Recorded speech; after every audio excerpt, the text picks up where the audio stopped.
यहाँ पर banking sector के अलग-अलग थोड़े जो रिजल्ट्स आए हैं और ख़ास करके बड़े नाम, उन पे एक निगाह डाल लेते हैं वो क्या कर रहे हैं। सबसे पहले तो एचडीएफसी बैंक। ये एचडीएफसी बैंक का चार्ट है। यहाँ पर अभी ये भी जैसा बैंक निफ्टी कर रहा है वही काम इसने भी किया है, बिल्कुल 50 डे मूविंग एवरेज पे आके टिका हुआ है। क्या रिजल्ट के बाद रिवर्सल होगा इसमें?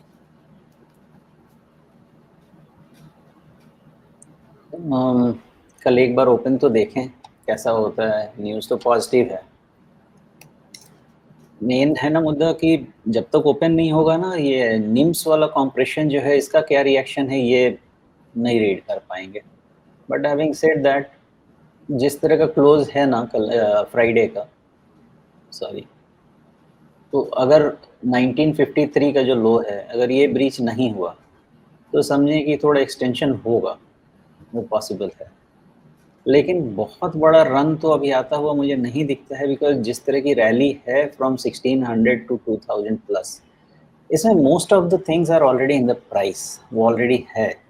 तो यहाँ से बहुत रिजल्ट भी पुश तो नहीं दे पाएगा।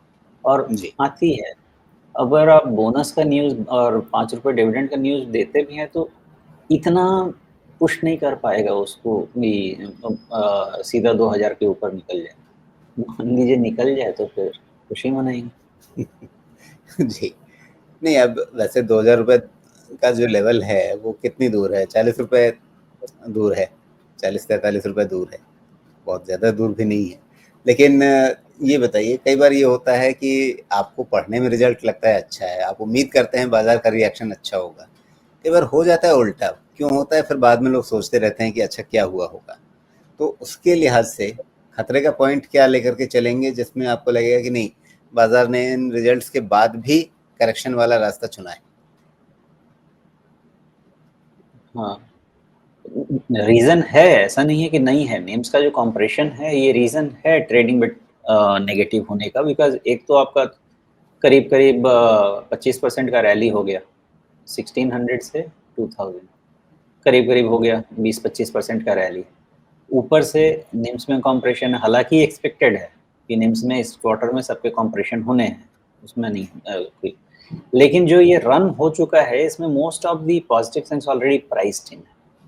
तो यहाँ से रनिंग करेक्शन वाला चीज़ हो सकता है। निफ्टी भी 25,000 के नीचे बंद है और निफ्टी बैंक का भी सपोर्ट थोड़ा नीचे है, तो एक यूफोरिया में खुल सकता है ऊपर, लेकिन शायद उसके बाद अपसाइड सस्टेन नहीं हो। अब रही बात यहाँ से फर्दर करेक्शन की, तो पॉइंट बहुत सिंपल एंड क्लियर है। 1950 के नीचे क्लोज है तो फिर इसका 20 डीएमए, या हो सकता है कि उसके नीचे का भी टेस्ट होने वाला रन नहीं, शुरू हो। 20 डीए में तो छोड़ ही चुका है अब। नहीं नहीं, अच्छा सॉरी, एचडीएफसी बैंक ना, जी। हाँ 20 डीएमए तो छूट चुका है। हाँ, 1940 के नीचे क्लोज होगा तो इसका फर्दर करेक्शन है, उसके पहले और करेक्शन नहीं होगा, इतना ही होकर रह जाएगा। जी। तो एक मतलब सेविंग बेस जो है वो 1940 के आसपास रहेगा। आप उसके नीचे जाने पे आप चिंता करेंगे, लेकिन 1940 के नीचे का लेवल क्या दिखता है? फिर हमारे पास कुछ खास नहीं है डिस्कस करने को अभी, क्योंकि फिर बहुत कुछ हो सकता है। बीच में गैप है, गैप फिलिंग भी हो सकता है, 200 डीएमए है, वो सब टेस्ट के लिए जा सकता है।